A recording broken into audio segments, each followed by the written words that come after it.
This is Talk of the Town, a weekly program featuring community events happening in and around Northeast Michigan, with your host, Nancy Smitham.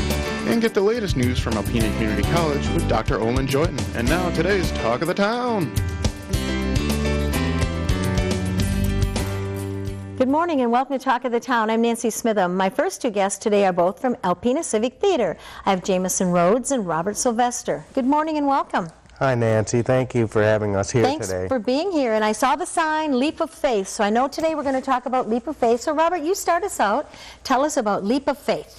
Well, it's about a con artist faith healer that, he kind of gets in a little jam by actually having something happen that's miraculous. Okay. And so it's really, it shows how this guy, he goes through his whole life conning people and using God and his healing to, manipulate and rob people. And he, brags about how he goes from town to town, taking all their money, and on the third night he's going to really scam them for every penny he can get. So it's really exciting to see, to me, he is such a jerk. And several people kind of call him that in and throughout the show. So it's And now who plays that role? You do. I thought maybe it was typecasting or something. I really wanted someone else to play the part.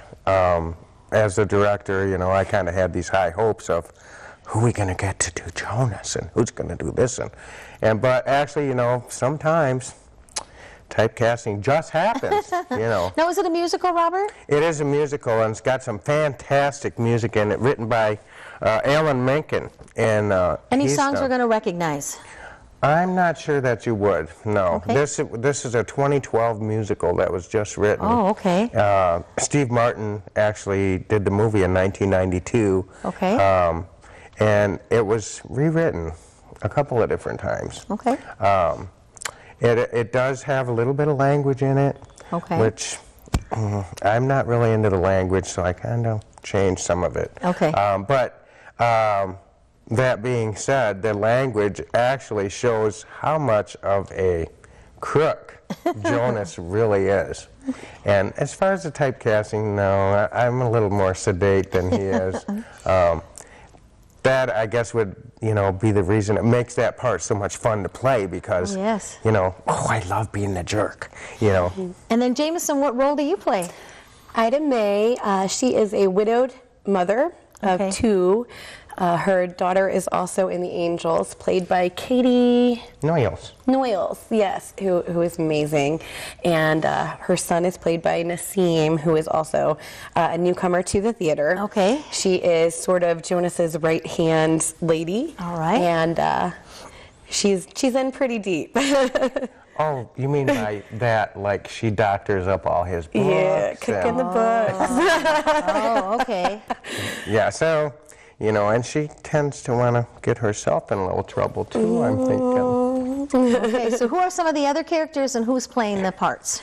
Oh, well, we got quite a few. Yeah, let me look on my phone here because... Okay. We don't want to miss anyone. Well, that could happen easily. There's quite a cast there, so... I would say, Jake McGowan, Logan Dunblaker, is 10 years old.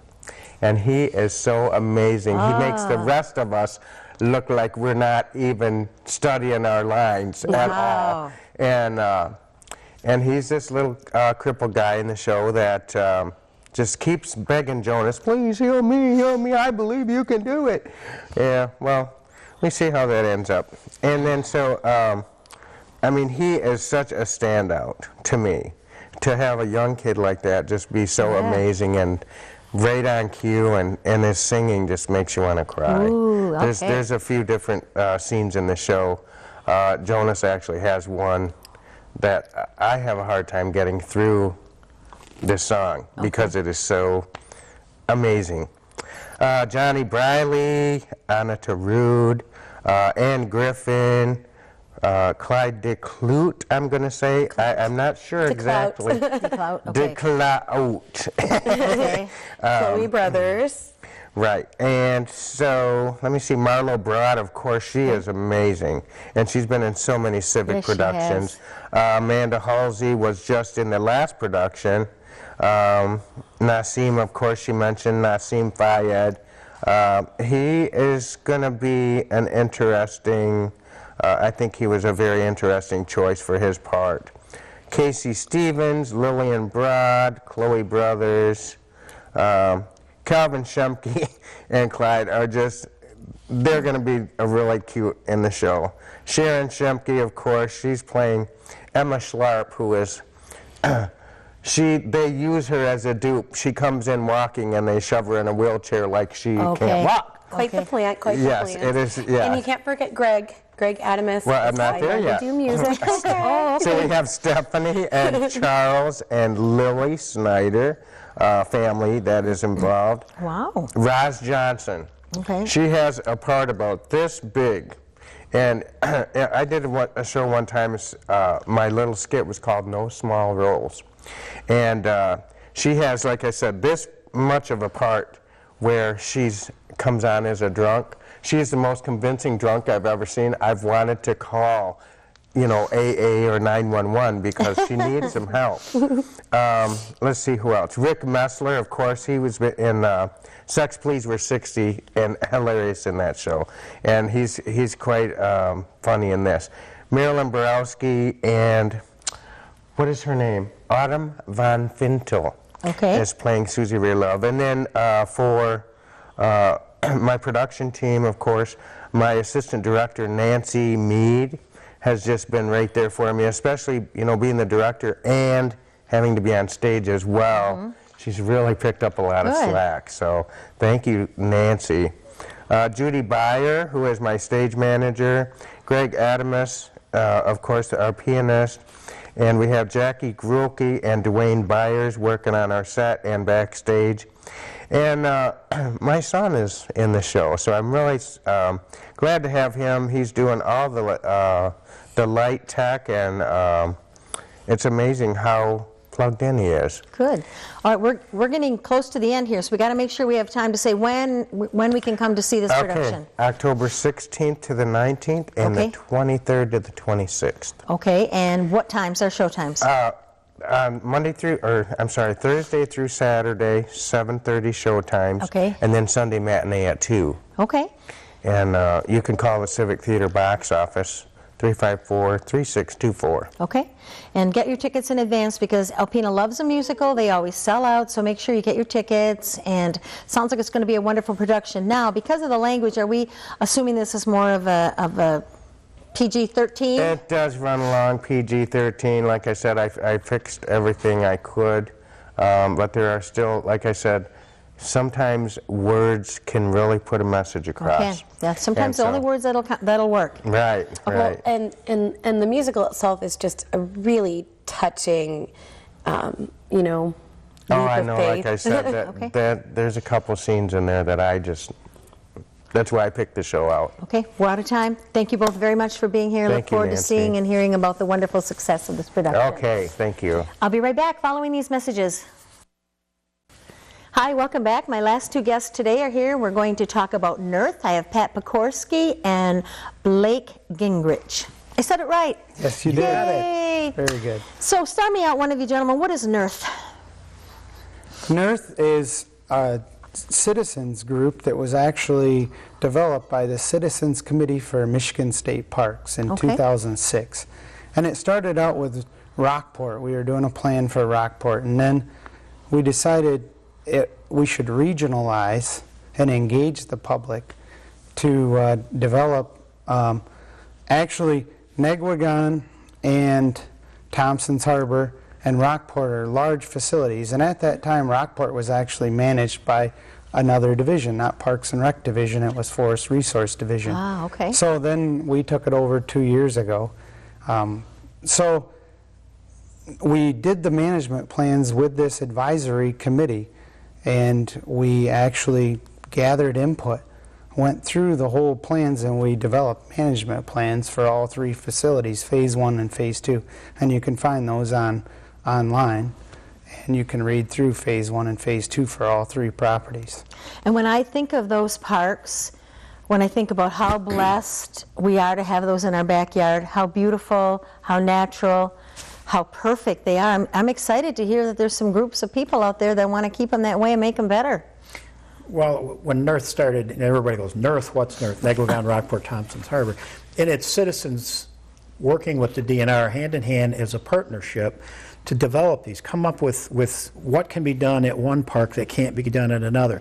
The Negligon and the Thompson Harbor have more protected areas than Rockport.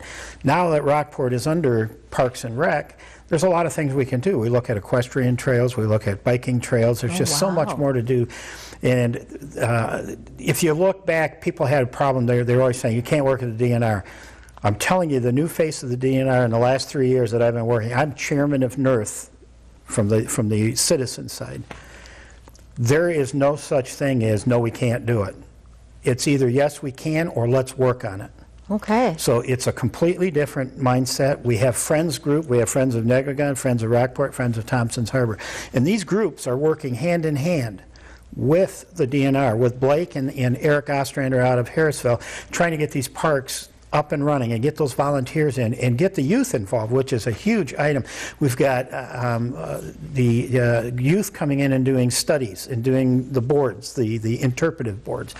So when we get the youth involved, we find out there's less and less bad things happening at the parks because these youth now are saying, I'm part of this. Leave it alone. There's no vandalism. No, we're getting more into the family and and that's what it's all about. This partnership. And NERTH covers the 3, and we're trying to find ways to work the 3 parks. Okay, we can't do this at Negligon, but maybe we can do it at Rockport or Thompsons Harbor. So that's the input from the public is extremely important. And we went from an advisory committee 3 years ago, we're going to a partnership committee. NERTH is changing its role. Before it was to set up what are the management plans. Now those are in, everybody's approved those. Now let's get the help of the public working with the DNR. How do we get these projects done? Give us the input, what you'd like to see. Instead of doing it and doing it wrong, let's do it right. And the DNR working with NERTH and these Friends group, it's just phenomenal. Some of the positive things we've done since NERTH came together, I mean, it's really bringing in all the communities too, and bringing them to the table and what do you want to see? Here's why we can't do certain things. And here's the rules. Let's find a way through them if we can. If we can't, let's do something different. So like at Thompsons Harbor, there's a lot of endangered, threatened species there, but we just fixed a road. The Friends of Thompsons Harbor asked Stoneport Lafarge for gravel. They gave it to the Friends group. The Friends group gave it to the state. There's some paperwork involved, of course. I can imagine. And then we built a 3-mile, or improved a 3-mile road you can actually drive down and put a bathroom at the end, a vault toilet. So that's major improvement. We have 2 cabins at Thompsons Harbor that are rented year-round. We now groom the ski trails all winter at Thompsons Harbor. Wow. And Rockport, we're doing a lot of positive things. That is where we're going to actually maybe build a campground in the future. That'd be wonderful. And provide trail signage and a trail system. And if you look at the management plan, Rockport is where we'd have like the nature center and things. Negligon, we have 4 backcountry campsites there, beautiful trails. It is a beautiful place. Negligon's almost 4,000 acres. Rockport's 4,297 acres, and Thompsons Harbor is 5,300 acres. So we're talking a lot of land. They're all open to hunting. So, you know, we're trying to get the public out to these facilities to use the facilities and make them safe and provide them access. But some of the other things we're working on is we have a dark sky initiative that we're working on and trying to get people out there and provide interpretive programs, and it's a great place to view the dark sky. We're working on legislation to get them designated as dark sky preserves. Ooh, that's great. And another thing we've been talking about is one thing we can do with these 3 Friends groups is we can go out and raise money as NERTH or separate, and we can also leverage to get money from the Parks and Rec Division so we can actually put money into these facilities, like maybe build 3 pavilions. Wow. You know, 1 at each park. That'd be great. Different things like that. The more you can service, the more grant money that's there. If you say it's one park, it's only so many thousand people. Now we're looking at all of Northeast Michigan. If we can get all dark sky, designated, now people are going to come and hit all the parks. And when I say, NERF has looked at how do we get the DNR working better in a partnership, and I'll never forget when we were dedicating Rockport, it was illegal for anybody to take 1 pebble off of a state piece of property. You're not supposed to do that. But it's the best place to get fossils is at Rockport. Oh, I know. So we crawled to the top, Mr. Olson, the head of DNR, and he's looking over this park, and he said, everybody in Michigan could take a 5-gallon bucket and we wouldn't miss it. It's Rockport. So we have to change things that people can come out here, look for rocks and collect rocks, and how much do they take. But I remember during that dedication, he looks at me and he goes, you know what? What I call a good dedication, there's got to be a good sign, a bird or eagle or something. And at that moment, an eagle flew over and he goes, okay, let's go dedicate a park. And that's how it happened. But he himself came and he made some pretty strong remarks about, he has told his staff it is no longer that those people out there are just taxpayers. They're our customers and we need to take care of them. And everybody from the DNR, I haven't had one person now saying that it's impossible to do, or they work with the public very well. And that's what we're looking for. We're asking the public, join one of the Friends groups. Come and tell us what you want to see. Well, we're almost out of time, so give me some numbers or some contact information. How do we get a hold of people? The way to get a hold of the DNR staff that oversees the NERF facilities, Eric Ostrander is at Harrisville State Park. His phone number is 989-724-5126. Okay. I'm at PHF State Park. Okay. 989-734-2543. And you can pretty much Google all 3 of the Friends groups, and they have their own websites, Facebook, everything. But with the change in NERF, we're looking for other partners to come on our committee also. We're going to change that whole structure. If somebody's interested, they could call myself also, 989-464-7275. We can give them information when our meetings are, where they're at, because we do move them through the Northeast Michigan if they'd like to join NERF and help us. Okay, I need to come back again some other time when we can talk more at length. Thank you. Thank you. Please stay tuned for Dr. Olin Joyton following these messages. Good morning. I am Jay Waltwright, Director of Public Information and Marketing for Alpena Community College, and this is the ACC portion of Talk of the Town. With me this morning is Dawn Stone, Learning Technology Technician at ACC. Welcome. Thank you. Thank you for having me. This is your second time on the show. It is. I was on just under a year ago. All right. Well, it's been a year since you've been at the college. Yes. And you've been doing lots of great things, and I'm sure our viewers would like to find out about. But why don't you first start by telling our viewers about what a learning technology technician does? A learning technology technician is a pretty neat position. A big portion of my job is to work with instructors on how to develop online courses or to develop an online portion of their course. And using technology and a system that's kind of canned, it's a system that they put their information on and the students are able to access and then do upload assignments or write papers or read lecture material, those kind of things on an internet-based system is oftentimes a little bit difficult for instructors to adjust to from your traditional classroom. So my job is to assist them in making sure that the way that they're presenting information and that the structure that they're using translates well to a student who's looking at it on the internet. So I work with instructors to do that, and then I also work with students when they run into problems as far as uploading those assignments or those documents or accessing the Blackboard website that the instructors have used. So a lot of work with instructors and students to make that all work together so that they can have the best learning experience online as possible. Great. So you're talking about an interactive web page. Exactly. And the students can get a lot of their assignments and documents and have interactions online. Yes, and it's entirely up to the instructor as to how much they choose to use the Blackboard website for an in-person classroom. But what I try to do is I try to encourage instructors to use Blackboard for some supplementary material. If they've got a video that they don't want to spend 12 minutes in the classroom utilizing the actual face-to-face time to show a video, they can put it on Blackboard, and the students can actually go on at their, during their study time that they've devoted to that class and view that video, or documents that, resource materials that the instructor thinks would benefit the students. It really frees up a lot of the face-to-face time, which is definitely at a premium for students and instructors. So yeah, I help instructors and students with Blackboard for the most part. Great. Well, I know online classes and online portions of classes are very popular with the students these days who are very tech savvy.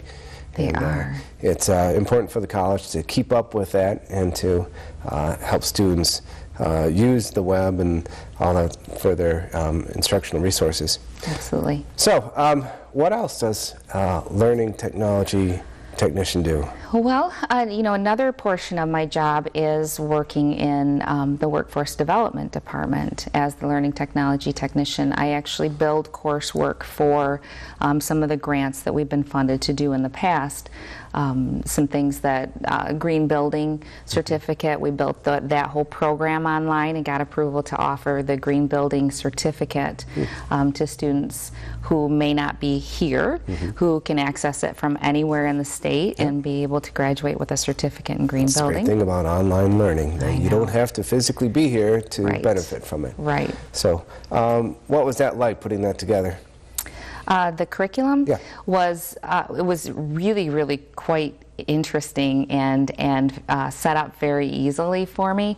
The instructor is Bruce Frost for the majority of the curriculum, and he has all sorts of awards and has a wonderful reputation when it comes to building and utilizing green techniques and environmental stewardship in building techniques. So I was able to take his material and put it online, and I actually learned some things like which windows to choose and which door to choose so that your house has the best sealing capabilities so that the heat stays in and the cold stays out, which is what we're usually most concerned about here.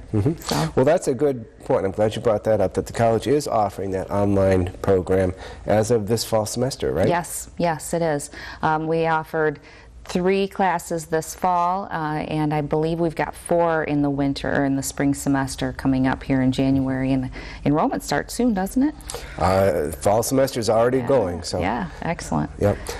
So why don't you talk a little bit about the new grant that the college has got? Yes, as I said, a good portion of my job is working in workforce development, and so this winter and spring we spent some time building out a grant proposal for the Trade Adjustment Assistance Community College Career Training Grant, which is a mouthful. Yep.